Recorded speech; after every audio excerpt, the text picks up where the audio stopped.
Little trip report. This is the idea that you're gonna kind of travel with us. And this was a trip that we chose to take to New Mexico. And New Mexico is, we'll talk more about the interesting place, but here was basically what we did. This is home up here.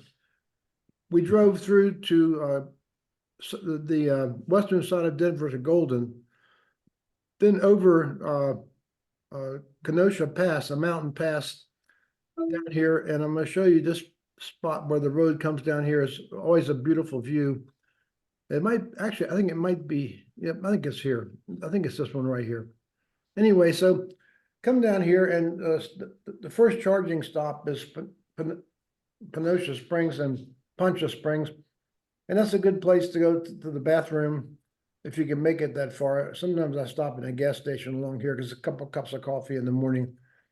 It takes about 10 minutes to charge, and there's a little restaurant attached to it. Stop again in Alamosa, which we stayed here about the last trip. We stayed here overnight, and got to Alamosa. We had to decide how we're going to go to Santa Fe, which is here.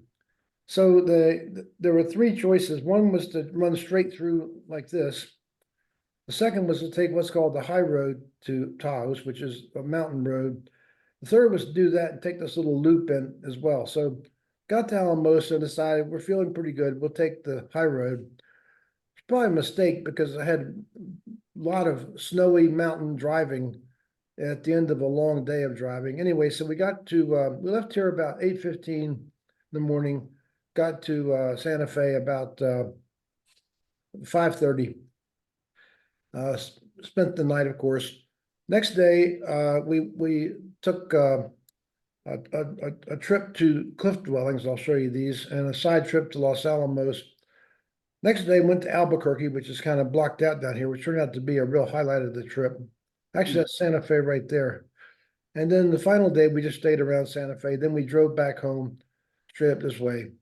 Now, you take the freeways, it's a little bit shorter, a little bit faster, like 20 minutes faster, but you don't get these vista views. So we always will take this road, 285, to get the views. So that was the trip. We left on Sunday, Tuesday, Wednesday, Monday, Tuesday, Wednesday sightseeing, and Thursday drove home. And I planned a trip around the weather, and the weather was phenomenal. So that worked really well. So this is kind of what you see on the highway driving along. And I love this shot because these are the same mountains we showed you last time, but with clouds on them now, which I think is kind of cool. Just the scenery, you've got two pasturadians of mountains all the time on this road. Saw this, and what the hell is this? I have no idea. The most unusual house I've ever seen, I think. And it's Earthship Biotecture. I haven't had time to look this up, but there's a whole community here of these kind of strange houses. They're facing south, which kind of perplexes me because it must be hot as hell. They're buried in the soil. I'm sure they're all completely independent. There's another one. Amazing. Looks like something out of a Star Wars movie. Yeah, I know. Wonder if they got the idea for some of that stuff. Probably look at this, huh? Yeah. This is imagination. Can you imagine the design and the ideas? Look at this And one. yes. This is we hit a monument crossing the Rio Grande. Here's the Rio Grande Bridge. That's the Rio Grande. It gets much bigger later on. This is near the headwaters of it. Famous river that goes to the border of US and Mexico.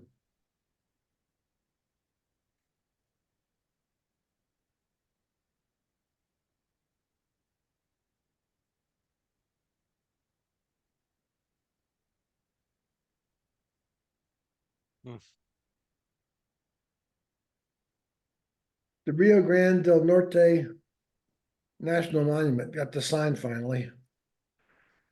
This is the high road to Taos. This is now where we've been hitting here about 4 in the afternoon, an hour and a half to go. And we're outside of Taos. And we're driving on a snowy road. It's kind of interesting the way the sun came through the clouds here.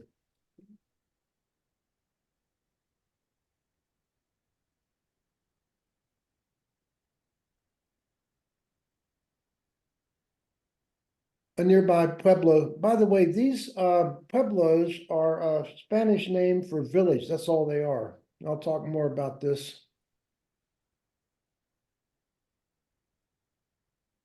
Really interesting landscape here. Mhm. This desert landscape, much different than Colorado.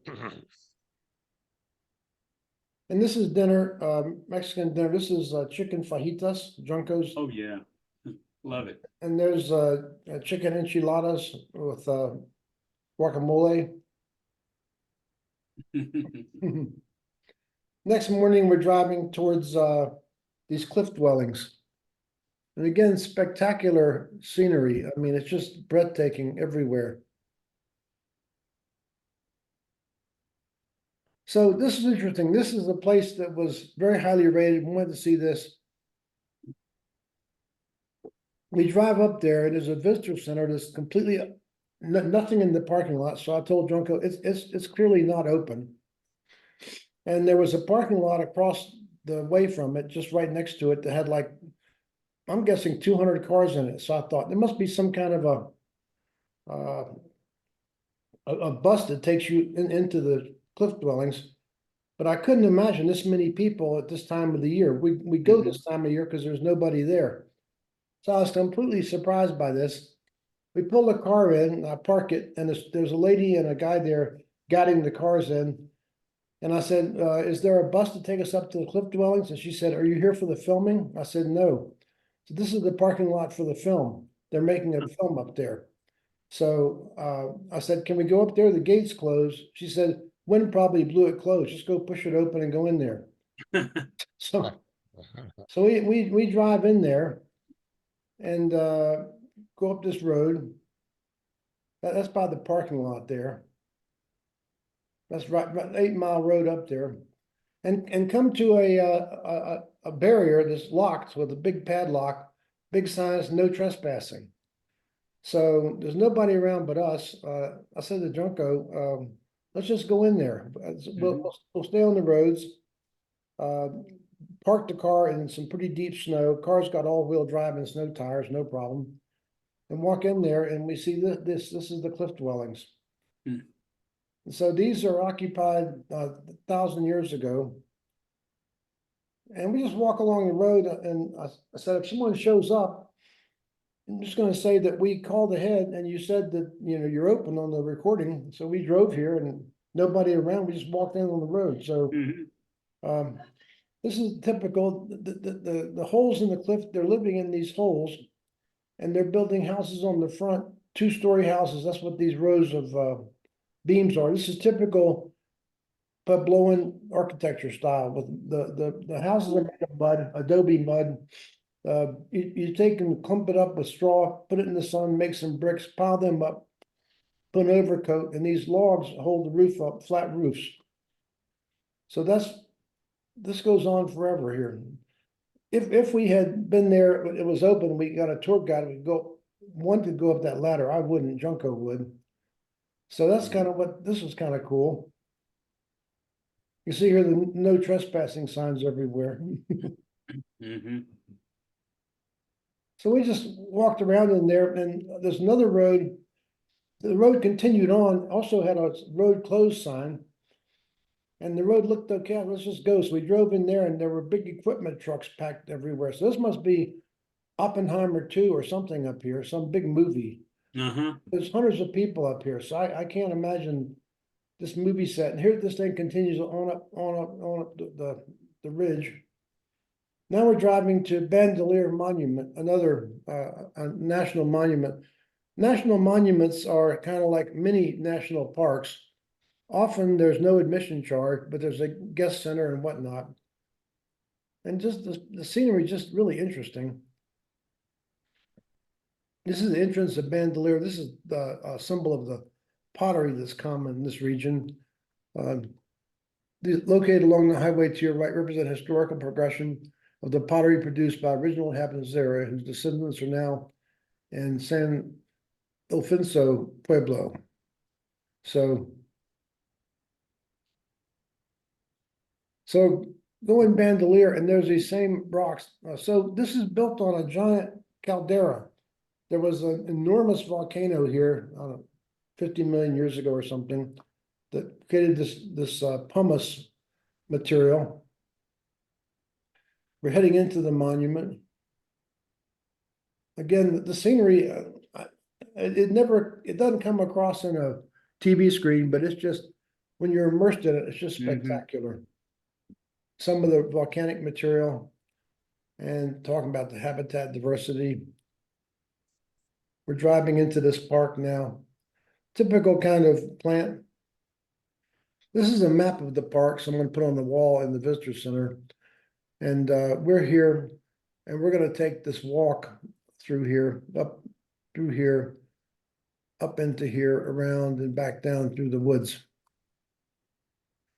People of the plateau, over hundreds of years, a resilient culture has adapted all difficulties and uncertainties of life in a drought-prone and unpredictable environment. A little display of how they ground corn to live. The people of this place. Again, the CCC all over the West did these things. And you wouldn't have these without that. The people lived up to at least the end of the last ice age, 11,000 years ago. So I think these people have been here. Here's what I'm pretty sure of. These people came from Asia.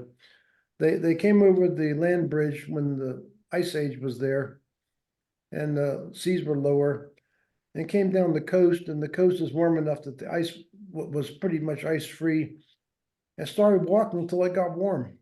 And they came into this area where it's the pumice soil, even though it's very dry, as long as you're near a river, you can grow food. Lots of buffalo here. You could kill them and eat them. And when the Great Flood happened with the comet about 12,500 years ago, this desert didn't get flooded much. So they've been here since thousands and thousands of years. And then I think you know the story of Chaco Canyon. We've been there many times. So Chaco Canyon was built, the largest human structure on Earth, starting about 850. And it was these same people who inhabited that. They're called Anasazi by the Navajo, but that's kind of weird because the Navajo came much later, as did the Apache, came much later out of Canada, trying to get out of the cold. And about 1150, they abandoned Chaco. It's not clear why. And I asked several people on this trip that had come from Chaco originally. They had traced their lineage to Chaco. I said, why they leave? They said, nobody knows. These are better called the ancestral Pueblo people. Well, that's a Spanish name. And stone homes that lived in. And this is a little map of what we did. This is the visitor center. Junko and I walked through here, up through here, around through here, and down through the woods, back to here. So about a 2-mile trip. Okay. Again, occupied from 1150 to 1550. What happened in 1550 is the Spanish came. The Spanish came here. It's quite amazing. They built a highway from Mexico into here. And what we think of as Mexicans, these were actually Spaniards. They had land grants from Spain, just like the US had. If you wanted to move here, you got some piece of land. So people immigrated here starting in early 1500s. It's quite incredible since Columbus only discovered this continent in 1492. So 8 years later, people are already showing up. That's pretty unbelievable when you think the sea trip must have taken 4 or 5 months. So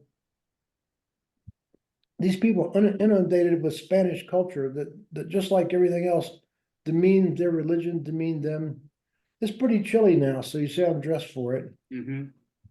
This is a kiva. These are all over the place. The kivas were because they believe God resided in the earth.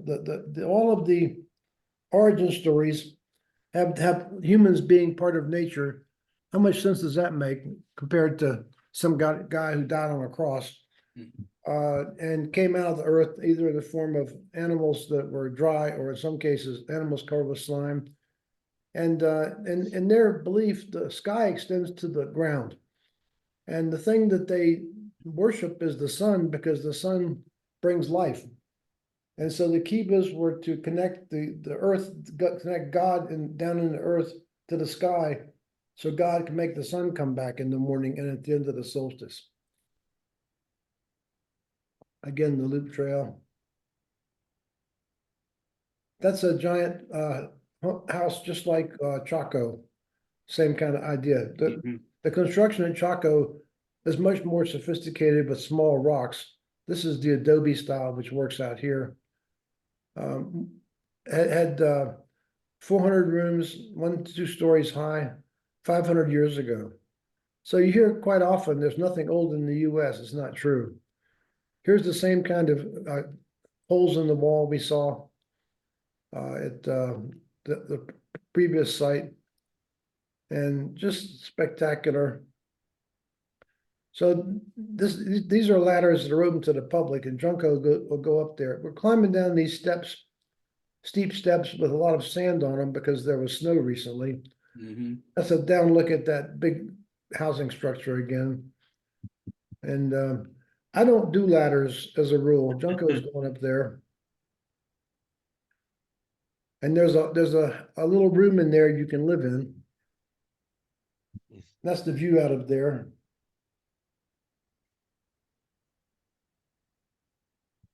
That's kind of these square holes. We're not sure what those are for.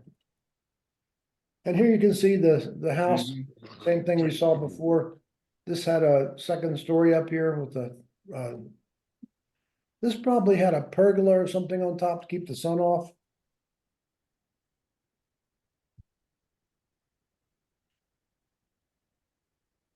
But typical how the ceilings are done, crisscrossing logs. These are likely local pine trees.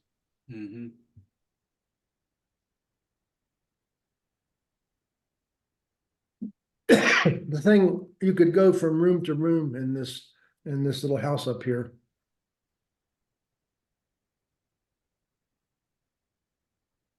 And these steps were narrow, but as long as I've got a handrail, I can sort of do anything. It's steep. No problem.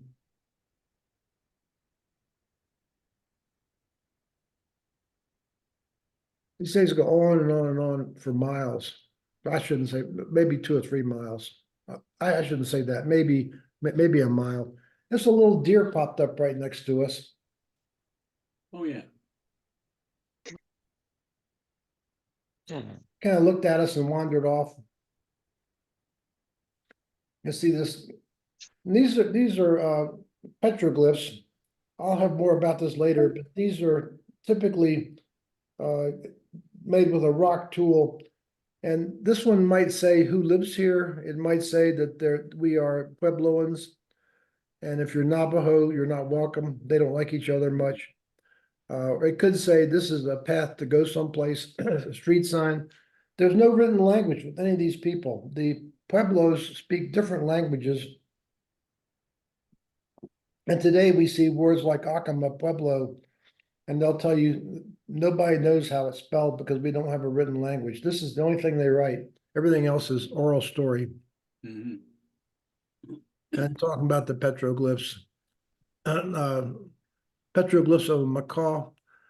They love these macaws, and I think they come from South America. So I'd like to know how you transport a living bird from South America and on a horse. I can't even imagine this, but they have these birds and trade and travel spanning thousands of miles.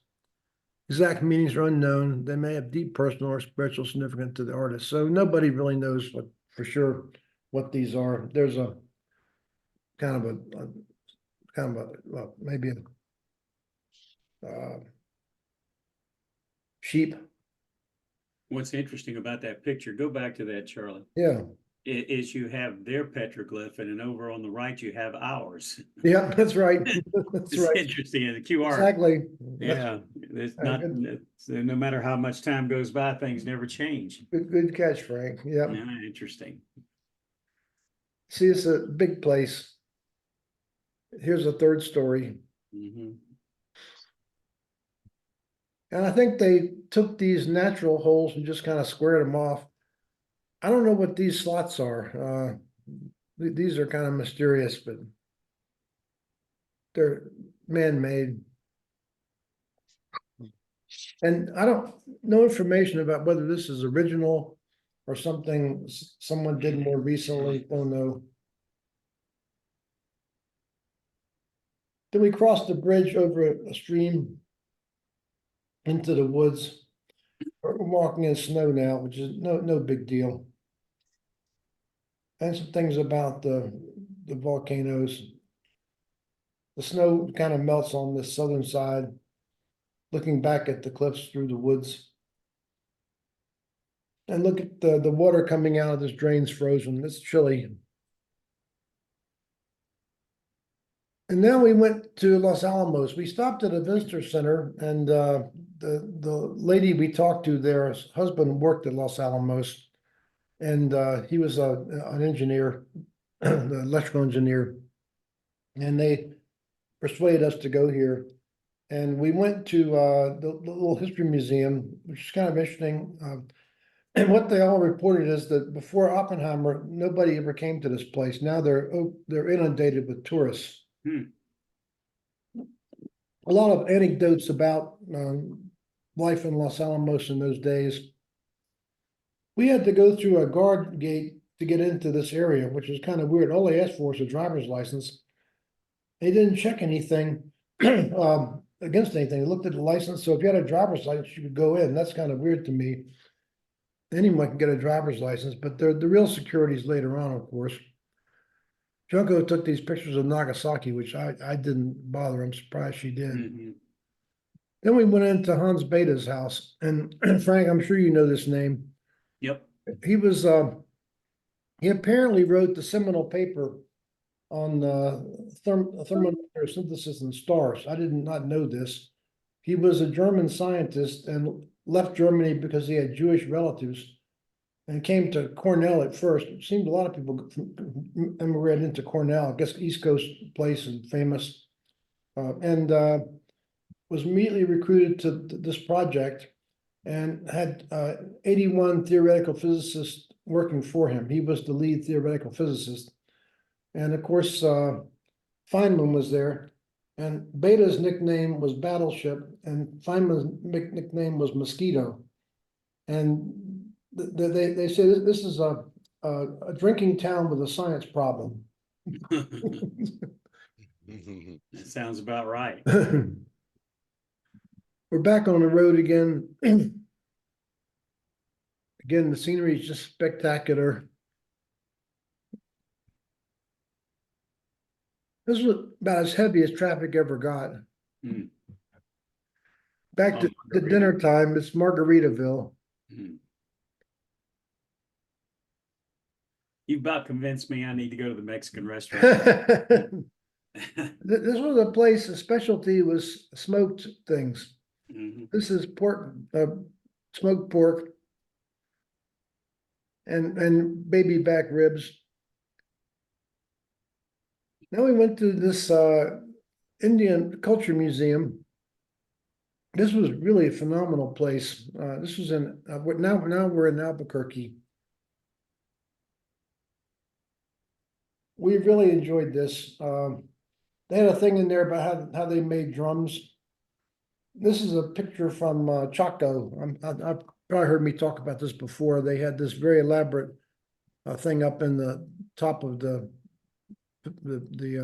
pueblo there, where they could tell the phases of the moon, the 26-year cycle of the moon, the solstice, Mhm. by these beams crossing this spiral. And water, I mean, water's everything, and that's becoming increasingly clear here. So what we're seeing here is a water jar It doesn't have a date on it. And the Zuni have these fetishes. I've had these in the past for luck. And a bunch of these things really spoke to me. Our land and its resources are the center of our culture. We closely follow the seasons and cycles of the year and honor every living thing.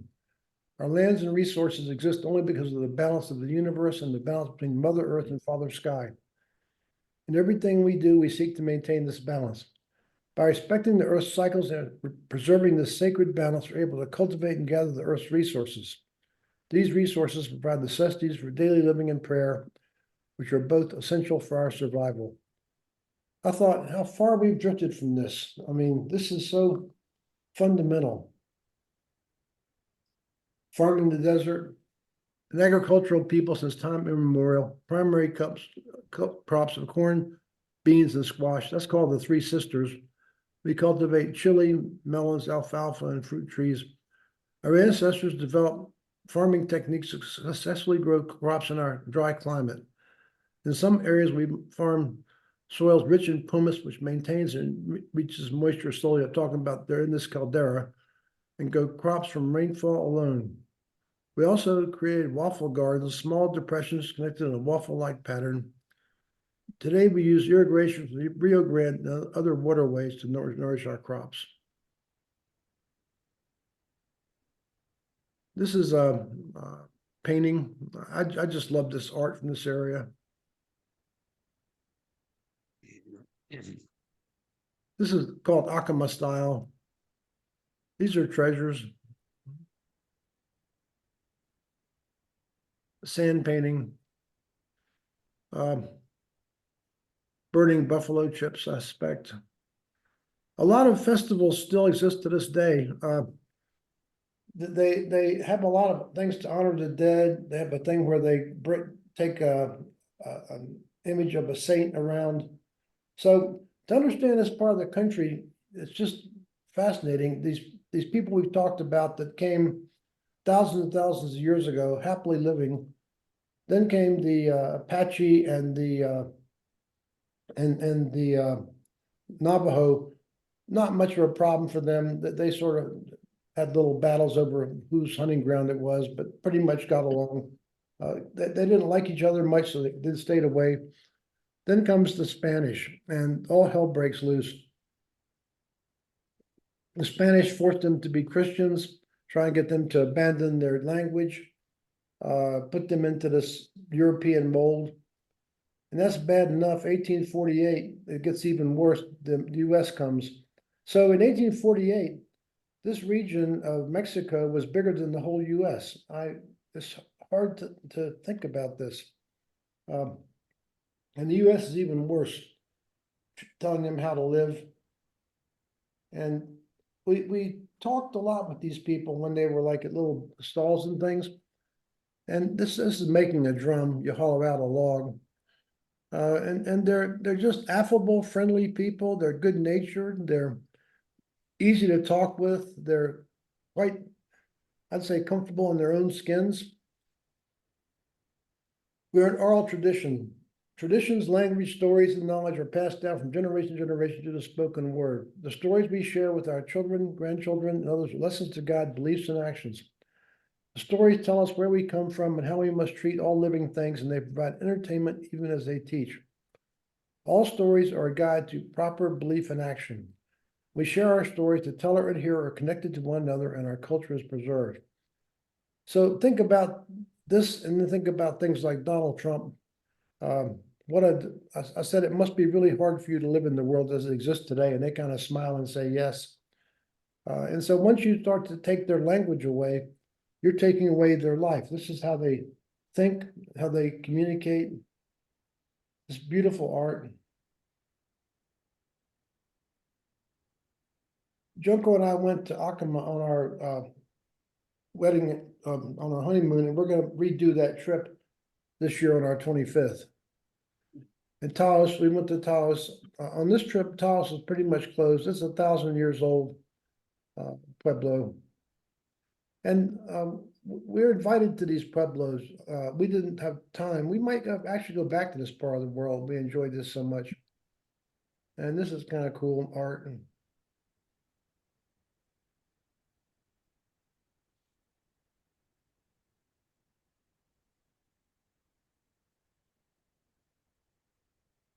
by the way, they respected rattlesnakes because they ate the mice and stuff that got into Mhm. the food stores.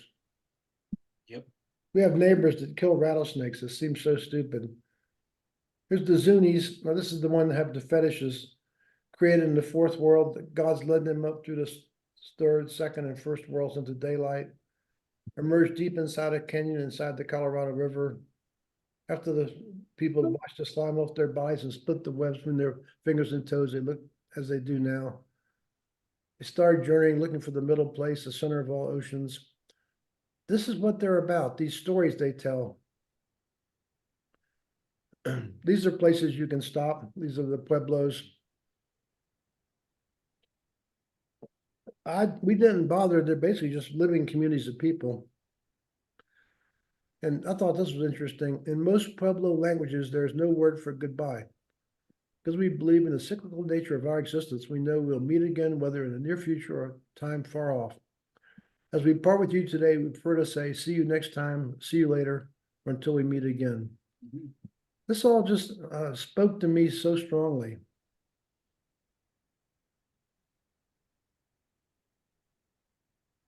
This beautiful piece of art. Look at this.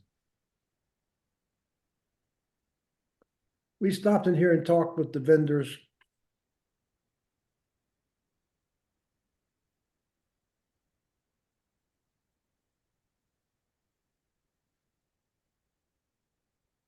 This is an interesting scene. This is two men being married here.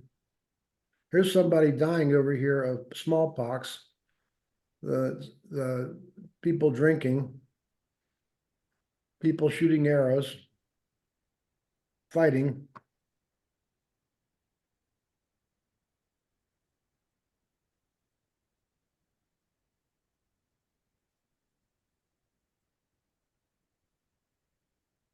That's a mask.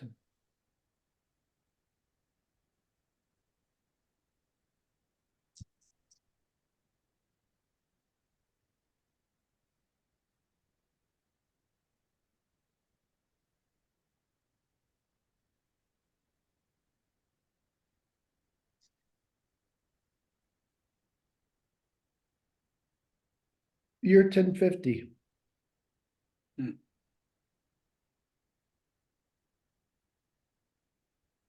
So here's the three basic periods. 1598 to 1821, the Spanish, 1821 to 1850, the Mexico, and then now the US. Power, money, and war. Mhm. This is a ceremony they have in Albuquerque, and there are people. This is a sort of a dance of the dead. They dance all day, and there are people traced back 11 generations doing this. So I mentioned to the lady at the ticket counter, I said, you know, there's people been doing this for 11 generations. She said, my husband's been here for 7 generations. Yeah. Transportation. Every April, we parade around Old Town carrying family banners and giant puppets. Founders Day honors the people who settled Albuquerque and built the church, connecting to our past and to each other. Goes back to at least the 1800s. An old cart. This was kind of cool. This is a map of Albuquerque on the floor.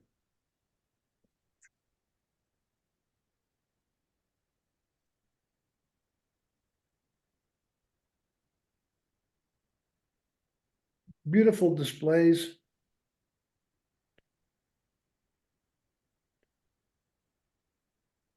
The park here, you can't read the name, but it goes back to 1800, I think.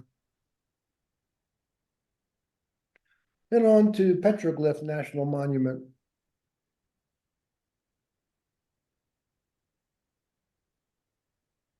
And this is 3 different hikes you can take in here. We took this one, the Piedras Macardus Canyon.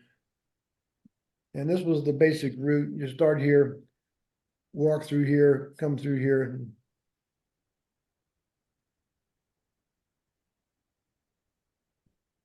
This is right up against regular city. Look at this. This Mhm. national park is abutting. So what happened was the townspeople were destroying this. People were shooting bullets into the petroglyphs, facing them. So they put an effort together to save them and made a petition, and only 5 years later, they became a national monument. So some powerful politics there. Here's what these look like. These are real petroglyphs. You can see faces, symbols, a bird. You can make your own ideas about these. But the rock kind of gets this patina in time, maybe thousands of years. And with a stone tool, you can chip off the patina. Mhm. And this is this is the stuff out of the volcano that formed a solid layer, and the dirt underneath eroded away over time, then it crumbled and collapsed like this. Circles of life here. There's thousands of these in here. See here the bird, kind of a strange face.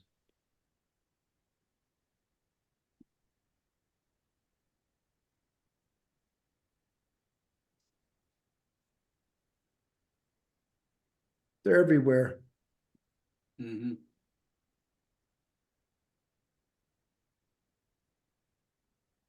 Like someone wrote some English language here later.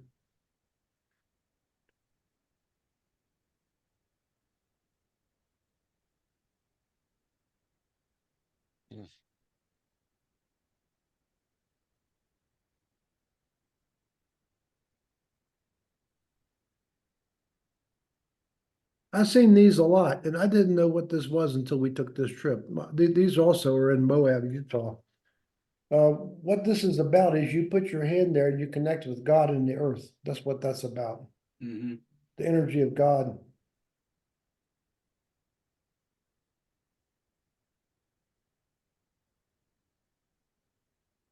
Snake.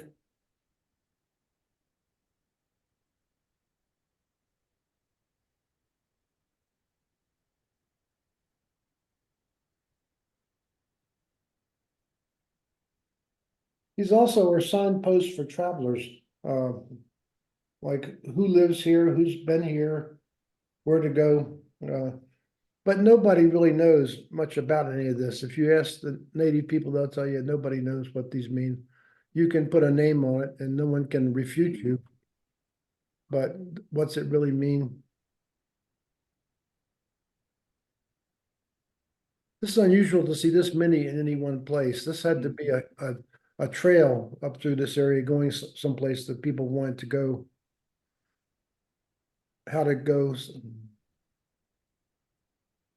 This kind of more complicated one.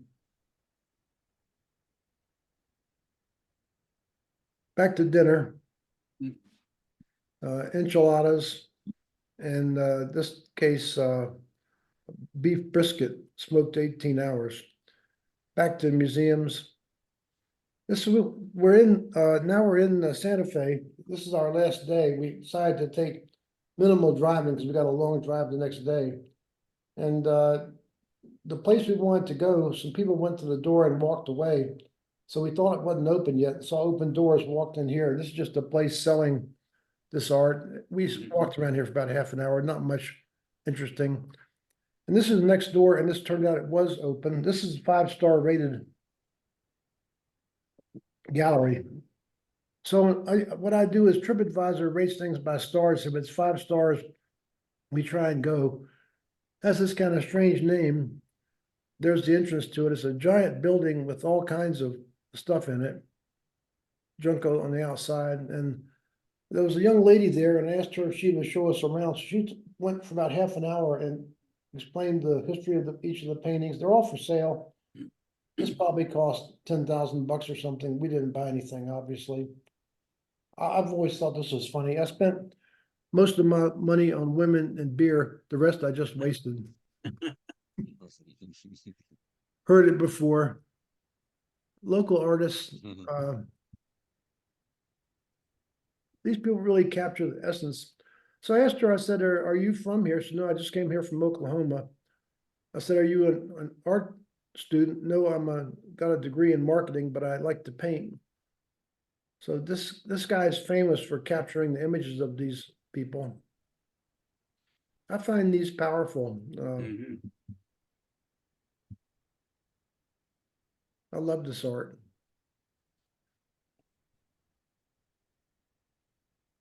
Junko likes these little miniatures, this little miniature house with Mhm. little miniature things in it. This is the bathroom. This is the ceiling of the bathroom. Gee, This lady took us around for about an hour.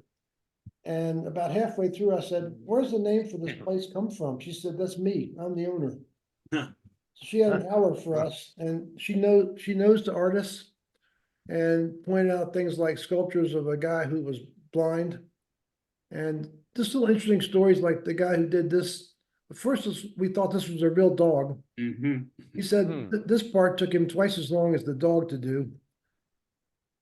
And she knows these people. This is her outside sculpture garden, which she supports. This guy's got his hands tied behind his back, which is kind of an image of how we treated these people. Mhm. She's got a big pond there. And I said, is it naturally fed? She says, no, I pump water because I've got water rights. So this part of the country, water rights are probably more important than land rights. These are all fountains that spout water, but it's too cold for this. The same dog seen outdoors.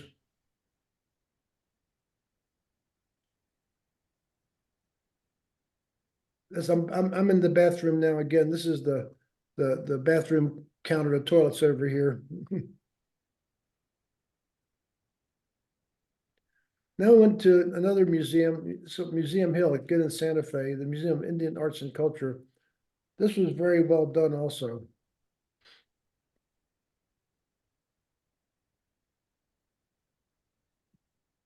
I've always loved Navajo rugs, and I had 3 or 4 in the house that burned down. I have one replacement, but they're not like these rugs. These are $10,000 rugs. Representative of our relationship to land and what it provides to our community. Pictorial weavings are visual documentations of daily life. Dine is the name that the locals give Navajo. Depictions of livestock, herbs, and food. We get to see what modes of transportation are used. Animals roam the pastures. These are just me. I love these rugs.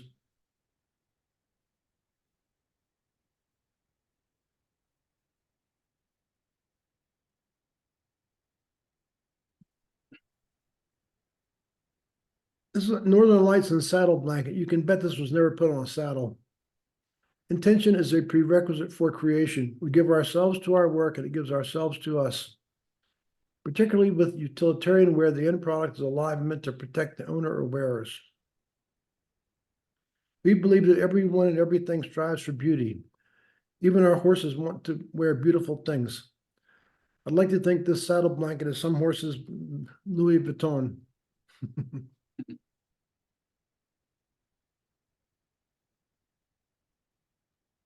This is how the looms work. Beautiful stuff.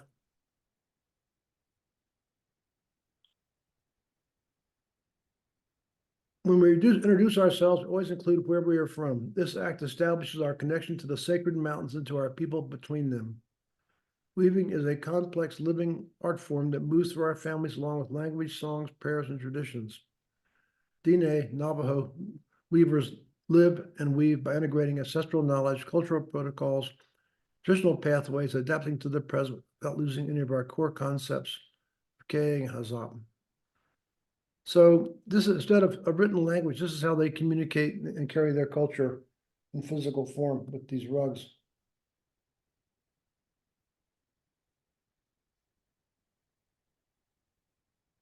This is a thing in a kid's room for kids to play and practice weaving on a simple thing.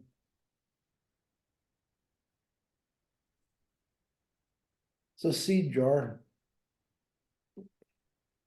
Just to show you some example how beautifully put together this whole thing was.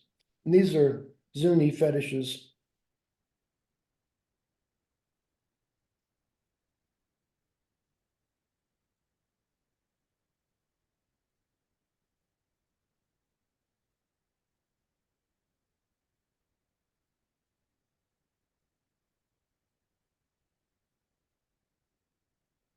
Think of the hours to lay this down.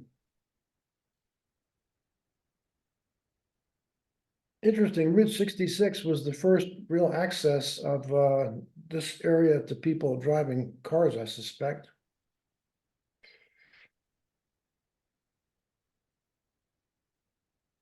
Turquoise is very common and mined locally. And these baskets, Junko loves baskets. I think a basket like this is probably $1,000. And this is a blanket made of turkey feathers. And there was a videos there showing how they do laboriously do this, but actually this is entirely made of natural stuff. Kind of their sense of humor.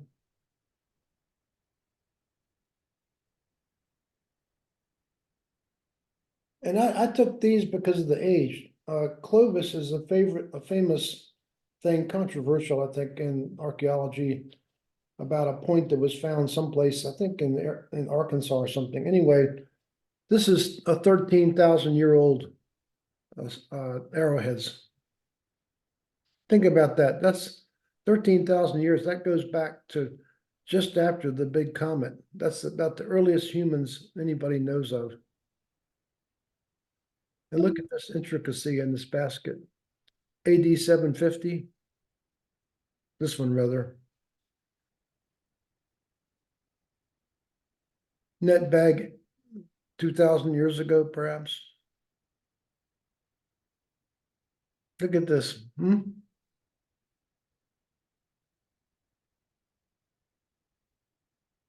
That's one of my favorites. I love this one. Again, until we meet again, our creation stories define what values and tenets are foremost to our existence. A sense of place that recognizes and honors the energy that abounds through the region is contained in its animals, plants, mountains, waterways, and unique land features. A sense of place is found where the wind whistles through the pines of a saguaro in the desert that is the same color as me. We're Pueblo people, it may be the forests, valleys, and high mountains of New Mexico. We are charged with presenting this land with its permanent traditional knowledge to the next generation of tribal members. Practicing ceremonies passed on to us by the ancestors is essential in this transfer. I find all this very moving.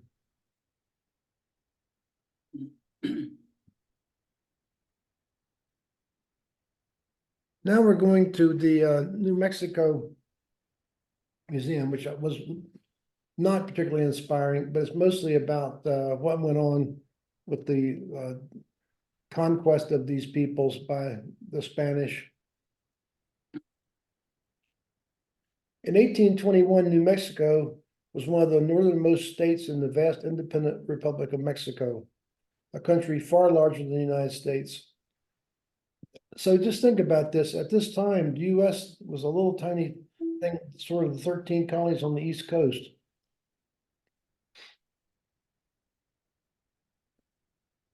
I thought this was interesting. The pieces of 8 early Spanish coins were milled in the Americas, valued for their weight. One coin was worth 8 reals and could be divided into 8 pieces. These coins are the basis for our US currency, where we get the phrase 2 bits. What could you buy for 2 bits today? Stagecoach of this era.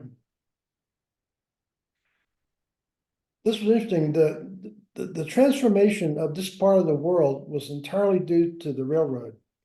Considered to be the space program of the 19th century, the railroads have long signified progress, modernicity, and innovation in American imaginations. So in 1880, this really brought the whole of the European descendants of the East Coast into this part of the world. This was really transformational. So before 1880, there was very limited access into the West from anybody except the people who were indigenous and lived here.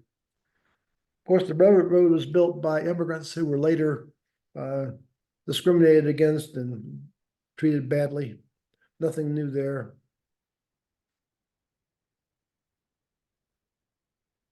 The state of New Mexico, this surprised me. I didn't realize this was not a state until 1912. And looking into this, Alaska wasn't a state till 1959. This is very recent history. Well, so there's a giant place in the Palace of the Governors in Santa Fe with sort of side-by-side vendors. And Junko wanted a silver bracelet, and she went and picked one up from the mat in front of this guy, and he said, "That's not your size." And she picked up another one, he said, "That's too small for you. That's too big." To me, they look the same. Mhm. This is your size. And we started talking with him, and I've been emailing him since. His name's Charles, and Charles Orris, and he said that he traces his descendants back to Chaco and then to Mesa Verde. And so the bracelet is inscribed with symbols from that era, and we both love Chaco. So he's writing out here on the back of the piece of paper what all the symbols mean. Friendly people. Lady next to him, while he was doing the writing, I said, "Are you guys friends?" She said, "No, we're just neighbors." And these are it made me think of Nico, you talking about the South Africans. These are just easy talking people, friendly, pleasant. There's kind of his little booth. And that's the vendors this is our last day. The Santa Fe Trail. You can see here at 1822. The railroad came, ended all this. The tracks were laid along these places. This is town square with the red peppers hanging.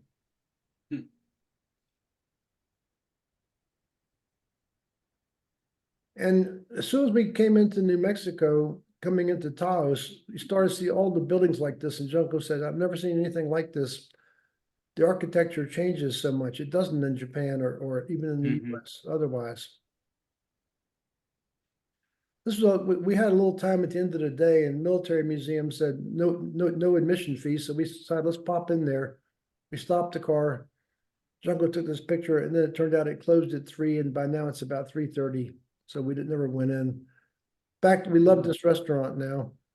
And the waiter, we became friendly with the same waiter. And I said to him the night before, "What's the best dish here?" So I only get this every time. It's a steak, New Mexico style. So basically, it's an enchilada with a steak on top of it. And he said they grill the meat perfectly, and it's just like your enchilada, except it's got a steak on it. I don't think I was hungry for a day and a half after I ate this.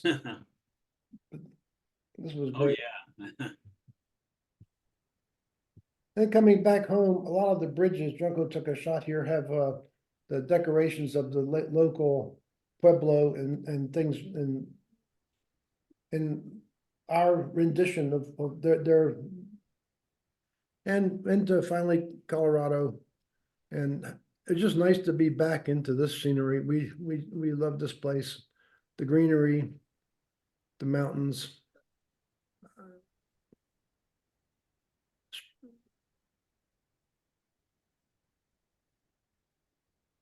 Look at this, huh?